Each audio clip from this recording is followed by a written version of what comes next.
Welcome to the Global Sports Conclave and DDF initiative and powered by Elite Sports. Basically, today we have got some great panel and the topic is spinners increasing abilities and an injury-free sporting life. And just to introduce the panel, we have got Nilesh Kulkarni, ex-Indian cricketer and founder of IISM as well. Welcome, Nilesh. Mr. Ramji Srinivasan, he doesn't need an introduction at all. He's been a champion by himself. Welcome, sir. Thank you. Thank you for the invite. Yeah. Mr. John Gloster, again, he also doesn't need an introduction. John is basically one of the best sports physio in the globe altogether. Welcome, John. We've got Chetnya, Nanda, former cricketer. Welcome, Chetnya. Sonu, Sharma and ace spinner of the country as well. Welcome, Sonu. Thank you. And Dr. Onkar Bilgi, the Ayurveda expert of the country. Welcome, sir. Hello, sir. Hello, friends. And Swati Bathwal, sports dietitian. Very important for today's format. So let's start. I will throw the first question to John. John, generally spinners get lots of finger issues because of long bowling session. So how to address them? That's part one of the question. And part two, spinner finger gets cut in skin because of bowling. In that case, how can they continue bowling? Yeah, so first part, look, finger injuries are part of not just the spinners issue, but a lot of the modern cricketers have finger issues, given the way the game's played and the pace that the game's played. But in terms of isolated finger issues from the actual act of spinning the ball, so I'm assuming you're talking about off spinners here because they're the ones that generally have the biggest issues. And I've worked with two of the greatest off spinners in the world during my period, probably three actually, Harbhajan being one, the other one being Sunil Naran I've worked with, and the other one being probably the greatest of them all, Saklai Mushtaq. All three of them struggled with their fingers at some point in their careers. So this does happen. One of the main reasons that happen is because of the wide grips that they all had, and also the changing of the changing balls, so that there is a difference between the balls, and it's that actual spreading of the fingers that causes laxity of some of the ligaments in the fingers. So most of them struggled with ligament issues, and then the pressure issue of the ball against the skin. So that's just a callus issue that develops over time, and they get used to it. So preparation, therefore, is the key. And it's like anything, the more you prepare for something, the better you're going to be. So it's about preparing for each one of the games that they're going to be playing, because the preparation for a finger spinner is completely different in T20 than it is for Nilesh will tell you this, for Test cricket. So purely because of the number of balls that are being bowled. But finger strength doesn't necessarily come from the fingers themselves. The majority of finger strength actually comes from higher up the chain. So we always look to the shoulder, because the first place that you look if you've got a wrist or a hand issue is actually back at the shoulder. So most of the guys who present with finger problems or wrist problems as a spinner have weak shoulders. So again, this comes back to preparation. So for me, I start from the top and work my way down with the spinners in their hands. Yes, there are specific drills that spinners do to strengthen their fingers, their wrists, and their elbows, but most of them forget to do their shoulders. And so the shoulder problem then becomes a wrist and a finger problem. So we have to go back to the beginning. So that's perhaps that side of the equation. Then it's a matter of monitoring load and ensuring that load is graded and gradual, so there's not too much. So if they're coming straight from T20 to Test cricket, I see that as potentially a big issue for the better spinners, the spinners who are going to be bowling big volumes. And then yes, this splitting of the skin was very, very common. And back in the mid 90s and late 90s, when I worked with Saklai Mushtaq, he had an amazing way of putting a very tiny little piece of steri strip over that, which used to hold it together. That and a combination of what we call Freya's balsam to dry it out as quickly as possible and to get it to callus up as possible. But often they've had to work through it. And Nilesh, I'm sure he's worked through many days of bowling with a split finger. And those little splits often come about because they dust the ground as well. So they get very dry and dusty. And then just the sheer weight of the ball against, or the grip of the ball against the skin opens it up. But, that'll callus over eventually. I don't know of a spinner who's missed a match because they've had a split finger. I mean, you just battle through it and find ways to do it. And, there are various gels and things we use now to numb them, and we get by. But we certainly have lots of tricks in our little bag of goodies that we run onto the field that we can help with these days. But they'd be the two big issues that most spinners have, and we've got remedies for them now. Superb. Very nice. Thank you. I'll come to Nilesh. Nilesh, this question is for you. What speed spinner should bowl to have a good life in all three formats of the game? Interesting. There is no such formula, especially the technical challenge you face across all three formats. The most important part for you to understand what situation you are trying to bowl yourself in, because if you think about predictability, that's the worst thing you can expect into a T20 and a 50-over format. So you need to first understand what trajectory you feel comfortable, the confidence you have in terms of the pace, reading the wicket, understanding the batsmen which are set or the new batsmen. So there are a lot of combination in terms of for you to analyze a particular situation, and there is no set formula for you to judge yourself. The best is, I always say that if you know your strength, then you can bank on your strength. But the most important thing is, if you know your weakness, you will always try and avoid making those mistakes when you're playing a game.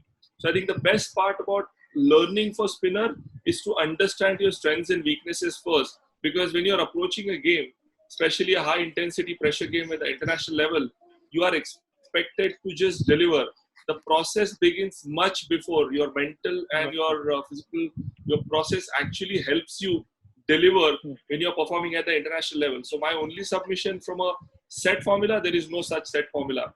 Adaptability is one of the most important component for a spinner to start adjusting and then analyzing before you start delivering. That's the key for you to survive and succeed at the highest level, because a lot of people made a lot of mistakes of being consistent and being predictable, and then put themselves into the stands very often. So it's always important for you to just understand, and a lot of times, a lot of senior players have actually expressed that cricket is more about mind. And if you start reading that, and like Sachin always mentioned that, your minds have to be at the opposite end. The more you think about that, you will always invariably come out as a good winner side than the loser side. Totally agree. Thank you. Chetan, this is for you. Now, the technical question on the cricketing side, we'll take up with all you three guys, and then obviously Ramji and John will take us to the strengthen part of it. So Chetan, this is for you. What is important for a spinner to be effective as per you? Nishant bhai, I think the most important thing for the spinner to be effective is he has to be mentally strong. First, he has to be ready that he's going to get hit. Like, he needs to be always ready that he should know if somebody hits you, there's always a chance of getting a wicket. Because if the batsman start, stopping you or doesn't want to hit you, you are bowling well, it means that there is a less chance that you're going to make him do some silly mistake. So you have to be ready. You have to take up a challenge. You have to give him a challenge to come and hit you. And to be more effective, you have to be consistent. As you have seen Nilesh bhai, he was very consistent. He would bowl his first ball from the spot, and he would bowl the same ball last ball of the day on the same spot. So you have to be consistent. You have to be mature enough to understand. And as Nilesh bhai said, you have to have that adaptability to adapt the situations. You have to understand the situations. For that, you need to play a lot of games. You have to trust yourself. You have to have a faith in yourself. You should be the person who should go to the captain and tell him that I want to bowl to this batsman if you can see if he's a difficult batsman, because there are very less people in the team which want to bowl to a difficult batsman. So you need to be a person who always goes to the captain and tell him, I want to bowl to this person, or in the difficult situations, because as many difficult situations you will bowl, you will learn. You will learn the new things and new tricks. And you need to understand the mindset of the batsman as well. To make him, to play around with him, you have to have a plan. You have to disguise him. You have to make him understand, you have to fool him basically.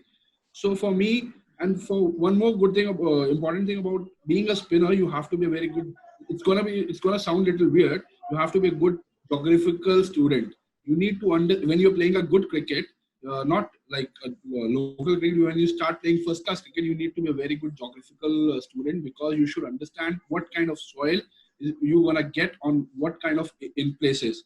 So when you have a black soil, there you understand there won't you get too much of bounce. So what happened when I was playing in cricket, all my cricket in New Delhi, I was getting all these brown wickets where the ball skids, you get more LBW, more bold, and different kind of wickets, but you don't get too many batsmen caught in the slip or silly point or short leg. So when I went to play my first game in Mumbai, and I was bowling to the batsman, I was bowling on the same length, but I didn't understand all the Mumbaikars were going on the back foot and playing me between the slip and the point. Nilesh bhai will understand, because they get a lot of bounce there, and they adjust it very quickly. So as a bowler, my next trick was to bowl little up. When I start bowling little up, then it became very easy for the batsman to drive me. So we need to understand what kind of soil we are playing. So from that day, I went back to my hotel room and I decided now I will understand the geographical areas of our country, and I will start practicing and start preparing my mindset according to it. And bowling slow, bowling fast doesn't make difference. What makes difference is how consistent you are. How many times you can make the batsman to change his plan. You have to bowl him, you have to make him, you have to bore him basically. You have to make him bored. He should get bored of doing defense against you, and he should play some other kind of shot. For me, most important thing, you have to be mentally strong, and you should be ready to get hit out of the park. There is no other way. There is no other way to succeed. Correct. Yeah. Good. Thank you, sir. Sonu, now we all know that you as a spinner had a career economy rate of less than 3, which is incredible. Now I want to put through to you this. You have bowled both Chinaman, Orthodox all your life. As per current trends, what would you suggest to the youngsters, the budding spinners? It's a basics. First, I would suggest the youngsters, most important is the basics. If their basics are good, they can become good spinners. And after their basics are worked out, they should work on their mental conditioning. And especially nowadays, all 3 formats of cricket are being played, like 4-day cricket, 50 over, 2020. So if they want to be successful, they have to play in all 3 formats of the cricket. So their basics should be strong. First, they should work with their coaches and youngsters on their basics. And as their basics go strong, they should be doing a lot of mental conditioning, and they should be working on different wickets, which is now a criteria. You see a lot of flat wickets. They should be bowling on flat wickets. They should be practicing on turning tracks. They should be working on green wickets. And after that, the area they are weak in, they should play a lot of practice matches, I would say. And another important thing, like Chinaman, as I was a Chinaman bowler, I would tell you, when I started playing as a Chinaman bowler. But at that time, there not used to be too much Chinaman bowlers or different type of bowlers. So I was not motivated by people that time. They would say, what are you bowling? This is not the bowling. You should bowl orthodox. This is not a good bowling. But now you see people with different style, different actions, deceptive actions, they are being successful. So I would suggest a youngster to start with basics, learn the basics well. And if you have a natural talent, you have something deceptive in you, and I will tell the coaches also to work on that deceptiveness also. If that works, wonder for them sometime. So this is what I think. Fantastic. Ramji sir, quickly, because now your thing starts. People have got talent. Now you have to suggest how do they keep themselves up. Now, what kind of special fitness is required for spinners? Oh yeah, thank you. First, okay, as it comes to my domain, okay, whatever. As we spoke about fast bowlers and batters previously, yes, spinners also require a special type of workout because their needs are different, the energy system is different, the angles are different, the way they approach the bowling is completely different. So it has to be very specialized. Again, working on whether they are wrist spinners or a finger spinner or a wrist spinner, it has to be very highly specialized, working on specific parameters, because also getting too specific, as Mr. Sonu Sharma said, skill is the best bet, and I think all the ex-bowlers would agree. First is skill, next comes your fitness and injury prevention and cure. Yeah. So from injury prevention and cure, I think John is the best person to talk to. As far as fitness goes, loads of things can be incorporated into the system from the testing onwards, because everything start off with the physiological assessment from the physio, then progress into the fitness testing. Fitness testing, again, it is not one test which can give you the best result for all. It has to be specialized for spinners, because the needs are different, because of the trajectory is different, and the energy system is different. Then you design a program specifically for spinners according to individual needs, because of the limb length variations. Whether they're off spinner or leg spinner, the workout has to be specialized. But basically, very important is core, posterior muscles, kinetic chain muscles, your shoulders. Most of the injuries for fast ball, for spinners, shoulder is a Waterloo. So they need to work on the posterior aspect of shoulder, especially the slap lesion. John will be able to talk about it soon. The finger injuries and the lower back. But compared to fast bowlers, the injury ratio for the spinners are comparatively less. And mostly it may be because of overuse injuries, because they bowl 30 to 35 overs in a day. And to prevent that, you have to work on your fitness, specific fitness. And one of the important component of fitness is core strength and stability. Of course, it goes common, is your posterior chain strength and conditioning, especially from the outer range and working on the anti-rotational movements, which is very, very specific. Unless and until your braking muscles are strong, your acceleration muscles are not going to be working out efficiently. So you have to work in tandem, your prime movers and the stabilizers. It has to be worked in tandem with a good level of ratios. So components of fitness, your strength, your aerobic fitness, flexibility, very important, core strength and stability, and the strength endurance basically is required. Superb, sir.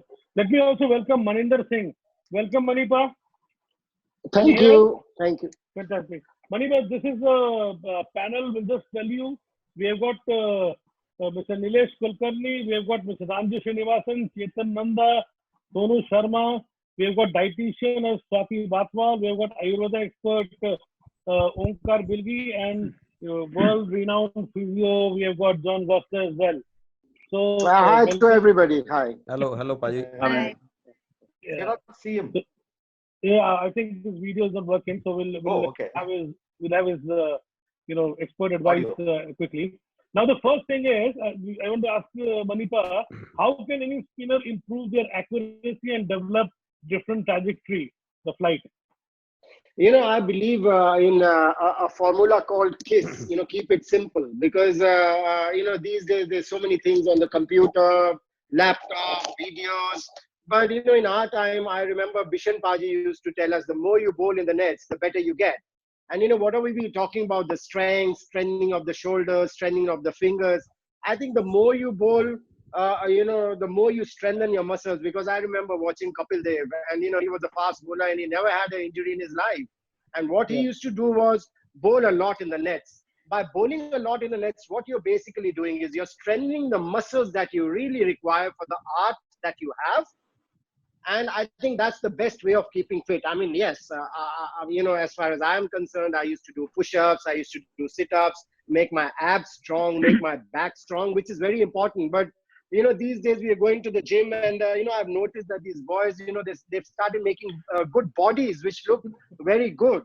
And probably because of that, the muscles that you really require for the art, they get injured. So I think the more you bowl in the nets, the better you get, you strengthen your muscles that are required for your art. Fantastic, sir. It was very helpful. So I'll go to the Ayurveda expert, Onkar Bilgi. Sir, Ayurveda suggestion for joint health, for example, rest become important for spinners. Any specific can be done as per your advice?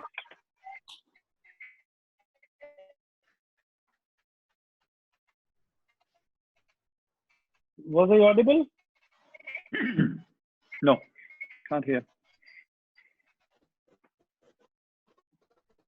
Dr. Onkar? Okay, I'll go to Swati in the meantime, we can adjust it. Swati, are there... I Can't hear you, sir. Uday, please handle that. Swati, are there any specific nutritional needs for a spin bowler as per you, sports dietitian?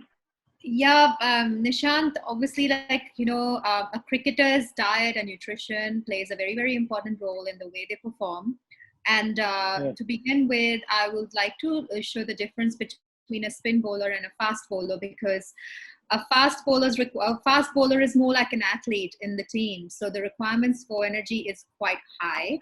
But and obviously you have to look at the antioxidants like vitamin E, and you're looking at vitamin E and hydration plans as well at the same time, so that they don't have any injuries. Hydration is very, very important for a cricketer. But coming to a spin bowler, you would look at the requirements for calories will be slightly less as compared to a fast bowler, because they are basically not running that much on the field as compared to the fast bowlers. So making sure that their food, first of all, they are hydrated. Having sips of water is how they will increase their hydration status, and also making sure that their diet is mostly rich in protein, because having that muscle strength around the shoulder as well is very, very important.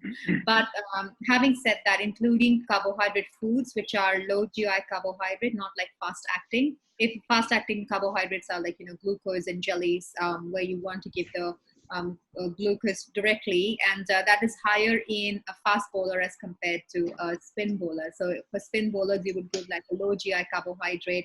It can be like a fresh fruit, anything which has got skin on it, it's actually a low GI. So also giving multigrain, like multigrain bread and all of those foods is what we're looking at more for a spin bowler. And the comparing between the two, I would say that's how I would go between the two.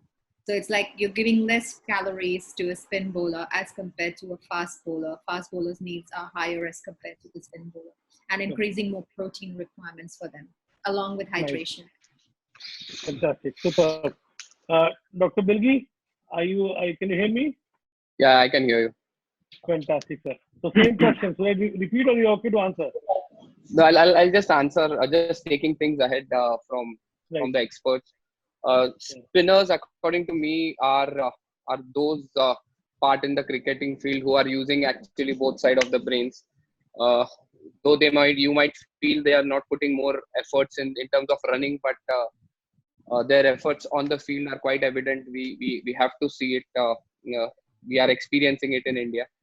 And in terms of diet, I always feel, even by anthropology wise, or even just evolution wise, doing anything straight is comparatively easy. Just to have that spin, to angle it, requires a more creativity, and that's a pure science. And you'll always notice people, last time also I said, people having more carbs and complex carbs and starch will have that ability over doing the spin more efficiently. So most of the time in the bell curve, you will see people having more good starch and more complex carbs would be good spinners, because they can use their brains in much effective and much artistic way. If you see for the joint health, there are many things what Ayurveda can offer. If there are these 3 gums which are available, which no one looks at, those are the best way to enhance your joints, to keep your carpal supple for longer, and so you can take more loads using moringa in the moringa and white butter in your smoothies. An excellent way to keep up with your K2, because your vitamin D is going to be important. Simple remedies which are often in your, at least in the Indian scenario, which are there, we have to use them at grassroots level, so that these skill sets what you are talking about can nurture and come up to a level, and then I suppose the larger aspects can come in. And Ayurveda basically can help you to keep yourself young, to keep your joints, to keep your wrist, to keep your entire calcium channel in the body to as younger as possible. The energy or the intellect of the cell to regrow even if you are 40, if that we can protect through our lifestyle, through our purpose, through our changing of right habits, I think even a older spinner with much more experience can last you same way. So that's my point of view. Fantastic, sir. I will come to John again. John, you got some extreme experiences with Rajasthan Royal. So we want to understand what kind of fitness and training focus do you have with them, which gives such good results? Yeah, fortunately, I've had, since 2008, a history of the Road to Sun role. So what that's allowed me to do is therefore build platforms, build systems, build processes that we know are going to work. And also, fortunately, it allows me to monitor all our players 12 months of the year. So therefore, I know exactly where they are. But it also allows me to have a really special relationship with those players, which means I can get more out of them during competition time, but also more information out of them in non-competition time. So one of the key platforms that I've always worked on, there's two key platforms that we work on. One is speed. That's the foundation of the modern game. And speed is built on good core foundations. So speed is a big one for us. The other one, obviously, is nutrition. And no nutritional profile is set for any player without their blood testing done. Because when you have a cohort, and we did across all testing last year, plus amongst all my Olympians that I work with, so across 150 cohort, 30% of them were pre-diabetics without them knowing about it. So, and given that the population of the country, 60% of the population are pre-diabetic or type 2 diabetic already, we have to be very, very careful about the nutrition profiles that we are administering to our players on the back of that information. So no nutrition profile and no nutrition plan is given to our players without blood testing. So that's an absolute no-no for us. So that's a big one, because I believe that nutrition is the foundation for these guys. Now, on the back of the 2 years of data that we've collected from Catapult, we now know that most of these guys have fairly high. So the spinners and the fast bowlers we talked about volumes, they're actually very similar. Most of them are in around the 8 to 10 kilometers total distance covered per T20 game, whether they're a fast bowler or a spinner, it doesn't matter. The times that they spend in what we call the oxidative and the sort of aerobic zones versus the glycolytic anaerobic zones are very, very different. They spend about 80 to 85% of the entire match as oxidative individuals. They're aerobic. Okay, so therefore, on the back of all that data, thousands of hours of data, we now know that the perfect fuel to build these guys is actually not a high carbohydrate diet. And we've spent many, many hours with Tim Noakes discussing this as well. None of our players have food under 3 hours before the game. What we do is we train them all on low carbohydrate diets, and then on match day, they play higher. So they have some introduction of some slow GI, that's what he said, slow GI carbs on match day to ensure that they are bolstered for that 20% of time that they are glycolytic. Otherwise, they're not. They're actually purely oxidative and aerobic individuals. So data tells us to do something, and we've seen injuries go down, we've seen inflammation go down, and we've seen recovery go up and performance go up on the back of those changes. So the key to working with teams consistently is you get to put in place consistent patterns, profiles, systems, and processes, because you know the player so much better. So for me, nutrition one, speed being the other key foundation, and then underpinning everything, therefore, is durability. I mean, if they're not on the field, they're not effective to you. So they've got to be durable athletes. And because of the speed of the game, the most injuries we're now seeing that keep players out of the game are high velocity injuries, either from high velocity falls or high velocity muscle injuries. And Ramji will tell you about how to prepare for those, because when they go hard. Okay, so we now need to make sure they're durable to speed, because speed is what's expected of them at this level. Yeah, right.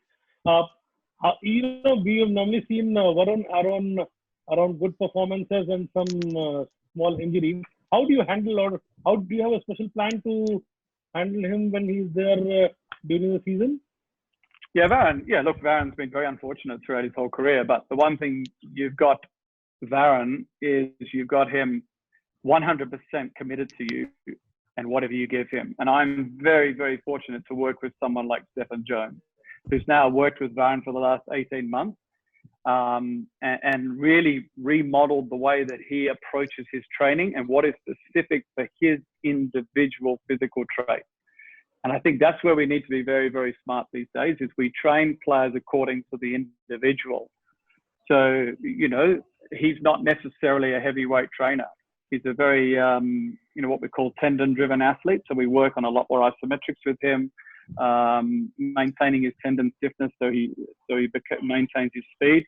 But yeah, he's a very unique individual. But we have some very, very specific programs set because we're very fortunate to work with someone as gifted as Stephen Jones in our system.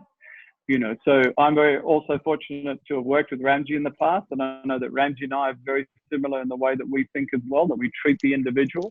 But we've got 25 Varanarans in our squad. You know, there's 25 individual players, but there's 25 players that we have to set nutrition profiles for. Every single one has a different nutrition plan. Every single one has a different training plan. Every single one has a different recovery plan. Every single one has a different sleeping plan. But there's one thing I'm going to say is that there's a key to success, and one of the keys to success, whether you're a spinner, fast bowler, batter, whatever it is your dressing room environment. And it goes for all workplace environments. If your workplace environment is negative, injury rates go up. Absolutely. Enough studies to show that. If you've got a really positive, fun, engaging, no hierarchical dressing room environment, that is then reflected in performance because injury rates go down. So these are the little subtle things now that we're really looking at and addressing rather than the more obvious things. Fantastic. We get some really practical viewpoints from John. It's very helpful. Now, Ranji sir, so, you know, continuing with John, I would like to understand what kind of probable injuries that can happen to spinners. Yeah, I think John has addressed the issue already. I think John or Andrew, they all steal my thunder a lot. Yes, we have worked together in the past when John was with the Indian team in 2005 till 2009. We have worked together, quite a number of athletes from El Balaji to Zach to etc. Sachin to many of them. And as he said, everybody is different. Every individual is different.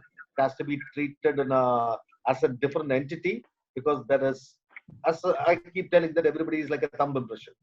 So as far as injuries are concerned, as I told you earlier, the most common injuries basically would be the shoulder and the lower back. Lower back injury cases are comparatively less in tandem with the shoulders. So idea is to, very important thing is to screen and get the best screening process and protocols in place, and then the prehab exercise protocols in place, and then comes your various aspects of training. Everything should match like a jigsaw. See, as far as training, scheduling and designing a program is more art than science. Beyond a point, it's purely art. You know, so you cannot, there are researchers and researchers and researchers. Each one has got a different way of doing research, and what you infer from the research is very important. And everybody has to be taken as an individual entity, especially injury profiling and other things are concerned, because there are so many variables comes into play at that point of time.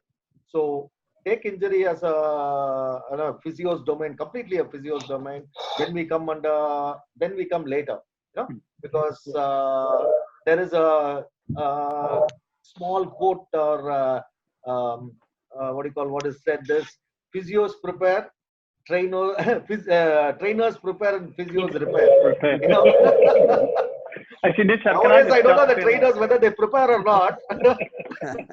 Nishant, can I just jump in here? There's two things I just want to add on to that, because that's a really interesting point that Ramji's raised.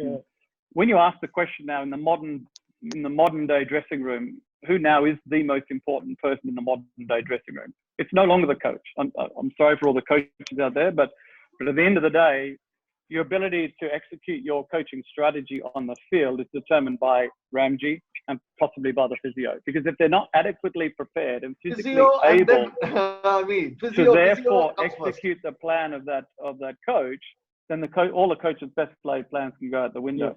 So we're really looking at that now as who are the key players and I'm not just talking about cricket, I'm talking about football, I'm talking about all the big team sports around the world. So that's number one. The other one we really have to respect is history, the history of the player. So I can screen an individual and he can have the worst musculoskeletal screening patterns in the world, but still be the best player in the world and never had an injury. Do I then intervene and change it? I have an old saying, if it ain't broke, don't fix it. When I worked with international, football and cricketers from all over the world, They all come to one dressing room. And I remember talking to Darren Burgess, who was head of Liverpool for many, many years, where he said, I've got 20 of the best players in the world from all over the world. I screen them and they all have horrendous potential injury patterns. Do I fix those injury patterns? I look at their history. The history says no, because they played 10 years of international football. They're still the best in the world. Why would I change it? And then potentially produce an injury on the back of trying to change what is normal for them. So I think history, whether that be the way you bowl, your action, always look at the history first. Through all aspects of coaching an individual, physical coaching, mental coaching, or technical coaching, never forget their history. Absolutely spot on. Totally agree. Now let me go to the mainstream of the spinning as well. So I'll go to Nilesh again. Nilesh, as a youngster, they would all like to learn some new things when it comes to spinning. And the new spinners, obviously, who's playing the start of the state level, is how can a spinner develop drifting in their bowling? How can a spinner develop? Drifting. See, it's quite funny. I mean, I've been listening to John and Ramji as well. I wish when I started playing cricket, we had got some sort of a feedback mechanism during those days when we were growing up. I wouldn't have developed an L5S1 bulge when I was playing. Exactly. I would have to rely on John and Ramji during my course of the days to help me out survive during my playing days. But this is where the modern day thinking tank varies.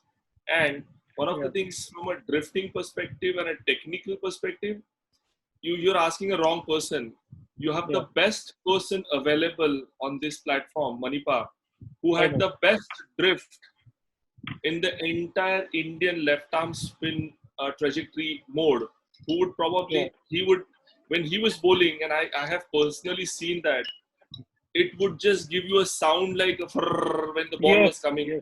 I was a big fan of Manipa when he was doing it. He was magician during those days. So you are asking that question, a wrong question, but I would only answer it in a different manner. The basics are so important for you to build on something which you aspire to have. If your foundation is not strong, you cannot have a variation. And as a spinner, that's something every student or every kid who aspire to play for the first class or for international should always think of. You cannot, that should be your go-to action ball just in case you get hit for a 6. You should know what to bowl, and the confidence you should have that you should be woken up from the sleep and you should be able to deliver that ball, which is your stock ball. How you work on that comes with hours and hours of practice. The confidence gets boosted. And like everyone said, that Manipa also said that you need to develop your muscles. You need to test them under difficult conditions. The first ball of the practice session and the last ball of your practice session should have the same intensity.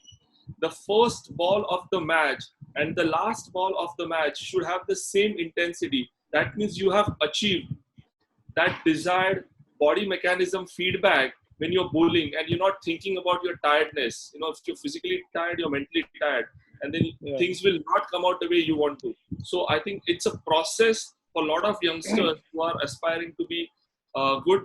I'm a big fan of Daniel Vittori because, for me, the perfect role model who survived consistently and succeeded at all 3 formats at international level. By doing the basic thing right. He never changed anything. Only thing what he did was he varied. He varied the pace, he varied the length by analyzing the batsman. And for me, that's a hallmark of a good spinner. And if you have to work on that, this is where you need to start going back to your drawing board. A lot of people will say that, variation is important. Yes, I agree. But the variation can only come with a lot of practice and a lot of confidence. And that takes hours and hours and hours and hours of hard work put into it behind developing. I'll just part away with small incident. I know Muralidharan was working on his Dusra when I was playing for India. But it took him 8 to 9 months before he could introduce that ball at international level. So he was practicing that ball for a number of days before he felt confident to start introducing that at international level. Let's leave apart the other part of that. But the process of you being confident before you introduce something is you need to go back to and make sure that you feel extremely confident before that. And with the drift part, there's a lot of body mechanism which is required, the side on action, the front arm needs to be in a great control, but you can't have Manipa's arm which just comes round with that face. I think that comes naturally. So Nilesh, that's very useful for the budding cricketers because they should know all these things what you have said. Thank you. Manipa, I'll again come back to you. It's again a very much cricket-centric question. How to deceive a batsman? What is more important, deceiving the batsman or being patient as a spinner? First of all, I would like to thank Nilesh because he's praised me too much. I think he was a fantastic bowler himself, and he did used to get that drift, but probably doesn't want to share his secret how he got it. Anyway. learned it from you, Manipa, watching you bowl. But anyway, as far as drifting is concerned, I remember, when I started playing cricket in the beginning, I used to have a high arm action where my arm used to come from close to my ear. But over the years, I realized that, instead of that 12 o'clock arm, it should be around 11:30, 11, where it is a little round armish, so that you can get that drift. So that was one way of getting a drift. The other way was, I don't think many spinners realize that, if a fast bowler can reverse swing a ball, even a spinner can have the rough side into the palm and then it reverses. And, you get that drift that way. So I think these are a couple of things. And then you can, use the crease. That's another thing that you can do to drift and deceive the batsman. Because what can a spinner do? A fast bowler can bounce you on a bouncy track or even on a slow track. If he bounces, he's got that variation. He can beat you with the speed. He can put that fear in your mind with the speed. But what can a spinner do? He can only deceive you with the flight. And some of the names that Nilesh took, Daniel Vittori, I think he was a fantastic spinner. He was a great example because he used to vary from the crease, his speed, his flight. So, all those things are very important in the armory of a spin bowler because that's the only way you can get wickets that keep the batsman guessing all the time what's coming. And that's the only way you can. Lovely, Manipa. It's very, very useful actually. I'll come to Sonu Sharma again. Sonu, how can a left-arm spinner develop armor ball? With the armor ball, a left-arm spinner, some are basically natural. Like some have naturally got that ability of bowling a armor. And there are different types. Like I started, when I started playing, I used to bowl a bit quicker. I was not much relying on turn that time. I used to bowl quicker, but by time I changed it. But that's a natural ability I got. But there are some sort of different spinners.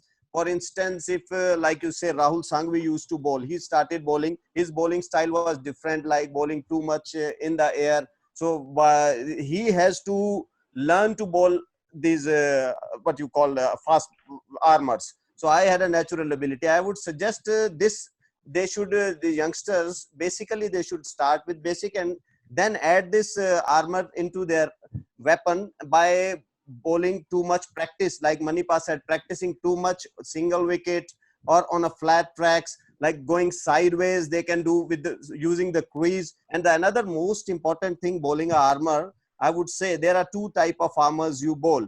One is with a semi-new ball, which just floats and goes in. And there's another armor which you bowl with a spinning grip, which on a dusty track you bowl it faster, it goes faster and it turns also. So there are two types of armors. So it relies on the wickets and it has to be like, I would suggest when you want to bowl a armor and I would change the grip. Myself, I used to change. Right, I think some issue with the network. So continuing the same thing, I'll come to Chetan. Chetan, what is more important in modern era cricket, flight or consistency? So we have got the information on drifting and armors. Can you please throw some light on this? If you are going and you show that what you are bowling and they know you are going to bowl a armor, then it's not important. It's not going to be useful. You should use it with your shoulder, with your palm, It's all variety, and it's difficult to tell right now practically because on the screen, but they can do with the change of grip and change of stride, bowling from the corners. Lot of things can be done. Thank you. Thank you, sir. Yeah. Chetan, do you want to continue with that? Yeah. Nishant bhai, as you asked a question about the flight and the consistency. See, whatever you do, whether you bowl fast or you bowl flight, very important is consistency. You have to be consistent to do it. You know, what is the difference between a normal bowler, average bowler, good bowler, brilliant bowler, and a legend? That is a percentage of bad balls you bowl in the number of balls. So if you are bowling, you bowl a bad ball in 3-4 overs, then you are a very good bowler. If you're bowling two bad balls in an over, then nobody wants to give you a ball, to have you as a bowler in your team, because the batsman can play you easily, and you also releasing the pressure which is made by the other bowlers as well. So you have to be consistent, and as I said to you, flight depends.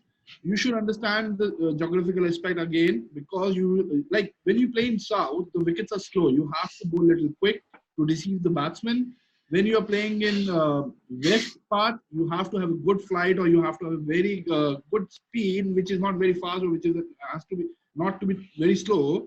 So you have to manage. And when you play in Delhi or in north, you get a wickets where the ball skids more. So you can slow it down there. You can use flight. So, but for all these things, consistency is the most important thing, most important thing, because every captain wants a bowler who can bowl consistently according to the plan, what the team needs it, or what the plan he makes with the team. So consistency is very, very important for all the formats. And as you say, now when the T20 came, there was a different aspect to cricket before T20 for me, because when you're playing a test match or a one day, you have to be consistent in you have to bowl up, you have to bowl good balls, you have to bowl at the right areas. The lengths were different. But when the T20 came, and if you are too consistent at the one place, the batsman can plan for you. He can come and hit you.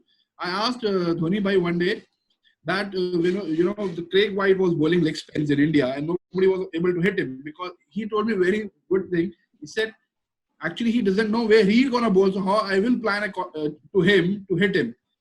So when a good bowler is bowling accurately at good length, then the batsman can plan. Okay, he's a good bowler. I know he will bowl up to me, and he can plan his shots. But the bowler who doesn't know what he will bowl, then how you can plan it?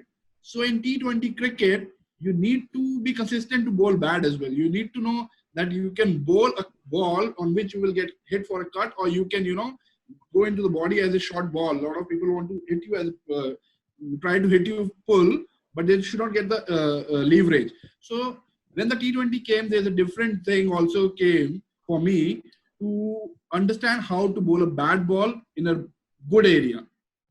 Because the batsman is planning for you. Batsman is waiting for you to bowl up or bowl according to him. But if he doesn't know that you can also bowl a bad ball, he cannot plan you. So for me, nowadays, you need to be consistent on different kind of lengths with different kind of speed. Right. Thank you, sir. Ranji sir, again coming to you. So do you want to throw some light on weight training for spinner?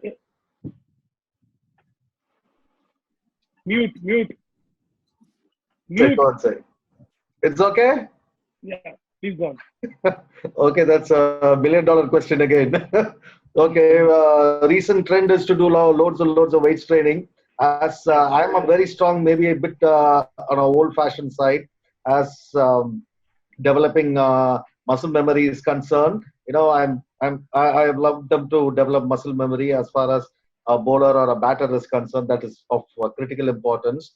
Coming to strength training, it's as important as bowling on the nets. One of the reasons is injury prevention aspect of it, and to increase the efficiency and to increase your trajectory, your angle, your rotations, etc., etc. A lot of things need to be done, especially since there are 3 formats of cricket now. The needs are different. The energy system is different. So one need to prepare for either as a fast bowler or other skill set also. One needs to prepare for different formats of cricket and work the things according to his or her style of bowling precisely. Whether it's a spin bowler, finger bowler or a wrist spinner, one has to design. Each individual is different. It has to be taken case to case. Very critical, and progression is the key over a period of time. Strength training is important, and need not do strength training for bulking up on the wrong muscles. They need to work on strength endurance, because it's a aerobic type of work, or strength endurance because repetitive over a period of time throughout the day, and maybe you have to bowl the same amount next day in test matches, not like T20s. So the needs are different. Again, they have to be a good fielder, otherwise you'll be exposed. So one need to work on speed and agility and quickness aspect of it, even for return catches or dives or etc., which all become a part of cricket now. It's not only bowling. There are other fringe things which one need to address and one need to work on to make them a holistic athlete. Holistic cricketer, very important. Holistic cricketer who can bring out the best in their skill set, as far as when there is loads of nervous energy pathway being dissipated. So that is a point when we have a tendency to lose control totally. So idea is to bring in that scenario, as John said, very critical is the dressing room atmosphere. Also touching on the other thing is specific needs for specific players. Very critical. Otherwise, one size doesn't fit all. You are ending up with disaster, because don't copy workout. Nowadays, problem is a lot of people copy workouts. I'm a big no-no for that. And we have to train according to individual leverages. Exactly. Thank you, sir. So, Manipa is supposed to leave now. So, Manipa, I will ask the last question to everyone before they leave. That what should be your advice to the cricketers at this point of time at lockdown? What should they be doing, and how should they be preparing for the normal games which start after some time? So, what will be your advice to the youngsters? See, it's not going to be very easy, because if you're laid off for 2-3 months and then you come and play cricket, it's not going to be very easy. It takes you time to get into that rhythm.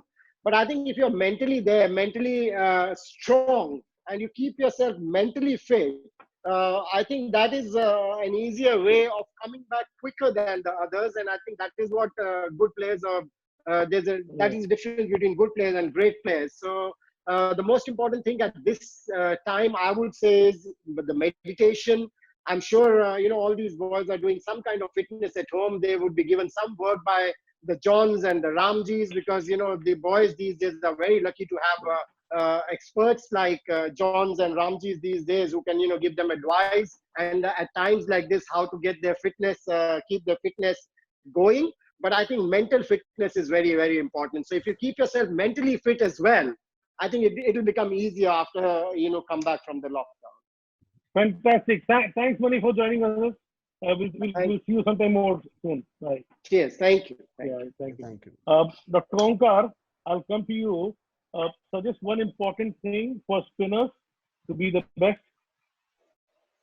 Yeah. Firstly, the earlier point where I was referring to carbohydrates, it was the general choice which I was referring to, and not specific for the people, for the players in the game. I was referring to the general psychography of a spinner to go for carbs and for a complex carbs rather than protein. So it was a general thing, and not for the specific thing.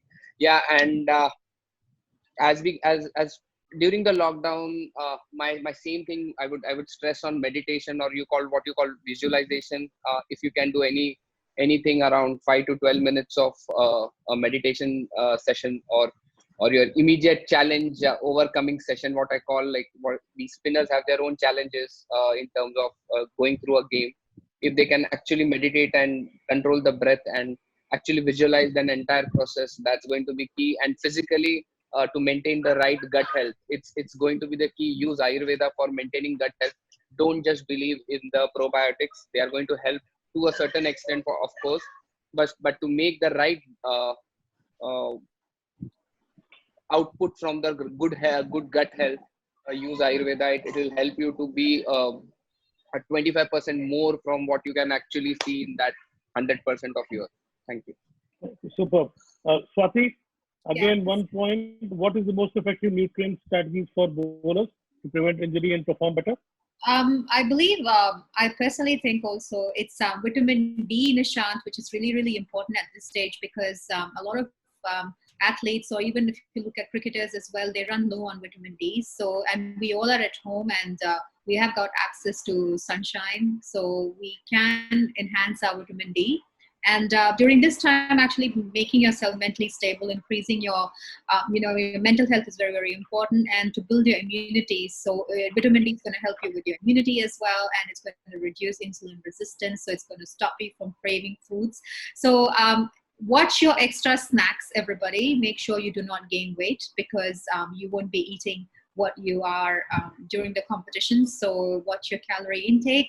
Also make sure you're not drinking, not going too much on liquid diet like alcohol. So watching that as well while we are sitting at home, and watching your emotional eating is very, very important because a lot of them will be stressed about going back and how things will shape up or when is the next game and things like that. So that also, it has been lovely session today because we have talked about like a holistic approach here.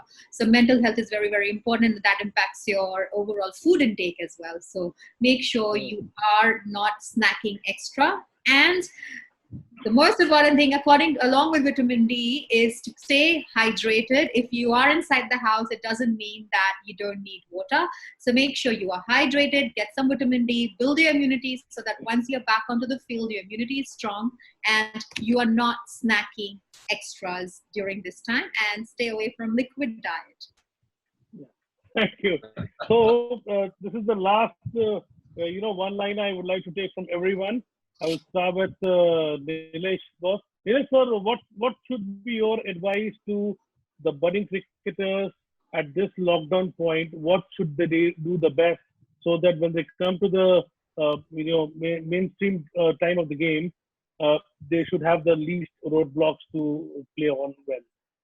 I think three things. One of the key areas what you need to focus is you need to be physically fit, maintained, to be ready for the challenge when the lockdown gets opened up. Second most important thing is how you prepare yourself mentally when you think of coming back into the groove is one of the most important component for a lot of youngsters, because that's where you will miss a time frame in just getting from a average fit to a match fit. So I think it's important for them to think from that aspect of physically and mentally. And during this period, I would advise a lot of youngsters to start visualizing them being on the field and preparing, playing the matches, because that will help them get mentally tuned in when they go on the field. Because a lot of times, mental preparation has that component where a lot of students stop visualizing, and then suddenly when you jump onto it, it just goes haywire. So fitness wise, it's important, but mentally preparing yourself to be there is equally important for you. We have advice from injury prevention to dietitian, but most important thing is to prepare yourself. You think that you need to start believing that you belong there, because a lot of times a lot of cricketers lose that aspect because they don't feel confident enough to go out and compete at that stage. Fantastic. I'll come to John Gloster. John, same question, obviously. How would you, as a physio, what would be your suggestion to them? Yeah, look at the whole player, but use this opportunity to work on what we call the 1%ers. Use this opportunity to build and develop something to separate you from the rest of the guys. And that's all it's about. So whether that be in the nutrition field, use this as the opportunity. It's some great advice from Swati just then about how to be smart about nutrition during this period. And then take those practices into the sporting world. Use this as an opportunity to build the mental side of your game. Okay? And then take those practices into the sporting world post-COVID-19. Use this as your opportunity and possibly the only opportunity you're going to have to build the 1%ers. An athlete's best friend is time. And normally we don't have enough time to do anything. Whereas now they've got more than enough time. So there's no excuse on that front. So use this opportunity, use the time, work out what your deficiencies were in your game, whether that be mental, physical, nutritional, whatever it was, pre-COVID. This is the opportunity to work on those, be a stronger, better cricketer, 1% better than you were beforehand, and therefore you'll be pushing the others in the dressing room. Brilliant, superb. Ramji sir, your point of view on this? You're mute, sir. Okay. I think yeah, cover all aspects of faculty, whether it's mental or physical or nutritional, because prepare yourself well, train smart, and consult a professional. Very important is consulting a professional in every field and working with them in tandem, and keep updated on your daily logs, so that no stone is unturned now, because then you cannot crib and complain. Once it is open, there is absolutely, it's going to be chaos. So now at least try to get your visualization going, or your physical and mental conditioning going, and the nutritional aspect, set everything right, preparing yourself for post-lockdown sessions. Brilliant, sir. Dr. Onkar, Bilgi? Yeah, as I told earlier, it's mind over matter. You can, if you guys have gyms, of course train, but most of them, if they don't have, do your basic minimum, like as John also previously said, all are riding in the same ship, so you are going to be at the same level as you start. So if you can do bits of both, right nutrition, good workout, and which will not of course injure you, and meditation, I think you're going to have a successful future. Superb. Swati, as a sports dietitian, what should be your advice to them? Because the diet holds a major value in this whole thing. I think, as a dietitian, I'm going to talk about it, is to actually build your immunity so that, we don't know how long is this COVID virus going to be out there. So just build your immunity, and immunity is reflected by quite a lot of factors like mental health and all that as well. So make yourself mentally strong and try to build your immunity, get your vitamin D, so that once you are out there, you are able to cope better and perform better. And along with that, weight is a major concern, because I've seen a lot of people around this time, they actually they eat a lot. So just keep your weight on check and try to enhance, like and John said as well, that do things which actually makes you better than the others. Fantastic. So so do something like that. Yeah. Nanda sir, can you just throw some light on this as well? I like to say, actually, as a player, we should not think too much into it. We should not think negative things, how we're going to go back and start bowling and, start batting, how we're going to be the same. Just don't think about it. See a lot of good movies, see a lot of funny stuff where you will have a positive thoughts, because if you start thinking about how you're going to do it, the negative things will start to come in. And as a player, when you play for so many years, you always have a muscle memory inbuilt in you. You have a subconscious mind which is always working. Like we all are sitting talking, but our body organs, all the body organs are working itself. So it's a muscle memory. It's a memory which is given to our subconscious mind. So our bowling or our batting or our technique or the way we used to do it, it's already there. We don't need to do anything special. We just need to sit down, visualize. We should think like, okay, we are bowling, or we can do shadow practice as well. We used to do when we were young. When we were young, we used to bowl a lot, sitting, having a ball in hand, throwing the ball in the air, feeling the ball. You're not losing it. So you don't need to think about it too much that how you will go back and you'll do it. I'm telling you, most of the players, good players, when they will go back to the ground, the only thing which will matter is the physical part, which is like, training, how to maintain your speed, how to maintain your stamina. That's all. If you're doing your workout at home also, it will also help. But as a technical wise, as a skill wise, you will not lose it. You will face the first ball in the middle of your bat as a batsman, and as a bowler, you will bowl the first ball of the good length, because the good memory is always there and it will always come first. When you have, as a cricketer, when we used to have a bad time in our bowling, we used to stop bowling for some time, for some days, go relax and come back again. And we get the rhythm back. Why? Because there's a good muscle memory is always there in your subconscious mind. You just need to, start thinking on it. You have to work on it on your subconscious mind. If you can work on subconscious mind, this is the best time to work on it. And subconscious mind, seriously, I'm telling you, it's a miracle. It can do a lot of things which other things cannot. Superb, sir. Sonu, can you just give an advisory to all the kids what they should do after the lockdown finishes, or what they should do in the lockdown? Yeah, Nishant bhai, the best thing to do at this time, you have lot of time as youngster or as professionals. I think this is the time to self-analyze yourself, overcome your fear and overcome your weaknesses, what you feel they were in the field. And this is the right time you have, if you don't go to gym or you don't have facility of the gym and at home, do body weight exercise. There are a lot of body weight exercise, and the best thing you have to the youngsters, I would suggest, we don't have when we were youngsters. You have great physios, you have great trainers, and you have video conferences. Please talk to your trainers and your physios. Don't overdo things by yourself. This is time to do better. Stay positive and talk to your physios, talk to your trainers on video conferencing, and do a lot of things. This is, use this time as a great time to improve yourself, and they can do a lot by this, I would say. And post COVID, I would say to the starters, the youngsters who start playing sports, they should always have their assessment done by their physios. What not most of the youngsters are doing. They are going to the gym, they're doing training by, as Ramji said, they are doing by just watching internet and copying each other. Everybody is different. Get your assessment done after this COVID is gone, and get your assessment done by your physios and trainers.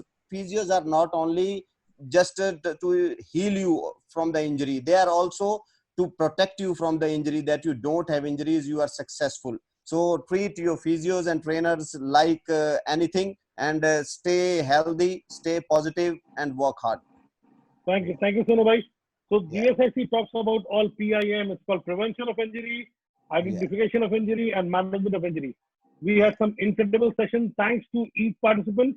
So let me thank Nilesh bhai. Thank you for coming. Thank you, Nishant, for having me. It was wonderful interacting with all the panelists.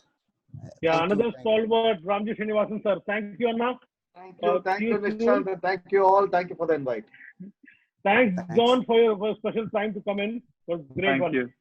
Thanks, Nishant. Really appreciate the opportunity. Thanks, guys, and thanks to a great panel as well. Yeah, thanks everybody. Thanks, Swati. It Thank was a you, good advice. Nishant. Yeah. Thanks, Thank you Chetan bhai. all. Brilliant one. Thank you. Yeah, Stay thanks. safe, stay home, stay Yeah, indoors. yeah. Thank Thank you, Sonu bhai. Thank you. Stay happy, stay safe, everybody. We will Yeah. meet soon. Yeah.